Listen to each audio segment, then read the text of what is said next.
Hey, what's up YouTube? Welcome back. So today I decided to set up an experiment that I've done before but never really went through with it.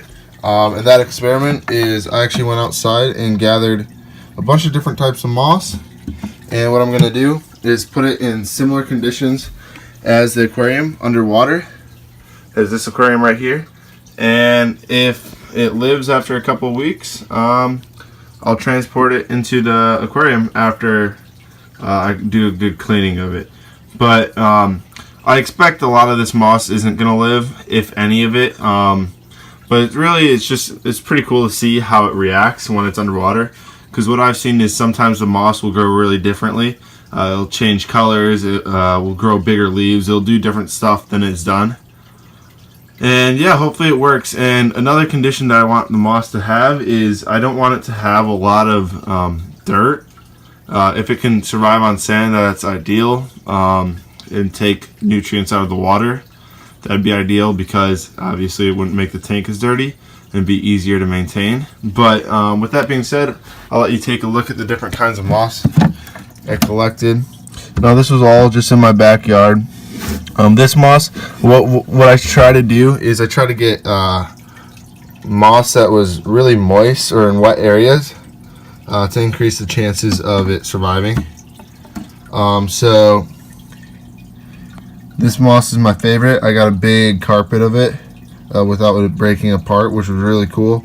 And then there's a few different types.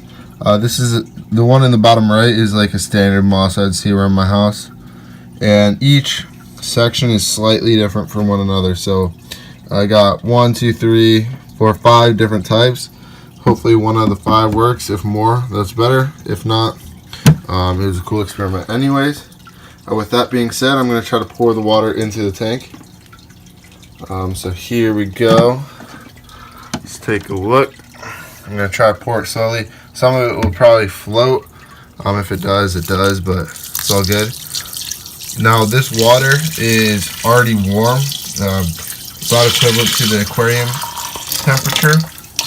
And the reason I have it warm like that is just to make sure it's every other variable is consistent other than just the water. So don't need a bunch of water. What I'm going to do is I'm going to add a filter, in-water filter, just so there can be oxygen in the water. The water is going to be really distorted right now, or colored brown because of the dirt. There's a little bit of mud on the bottom. Haven't really cleaned the moss yet, but as you can see, if this isn't a fish tank, it would look really, really cool. A carpet of moss on the bottom of the tank. Right away, what's really cool is you can see some bubbles forming in the moss, and that's actually carbon dioxide being released, I am pretty sure, which is a good sign, I think, maybe, or oxygen being released. Yeah, that makes more sense. So hopefully it works out. I'll keep you guys updated on the channel. Hopefully you enjoyed. If you learned something or have any comments, let me know. And catch you next video.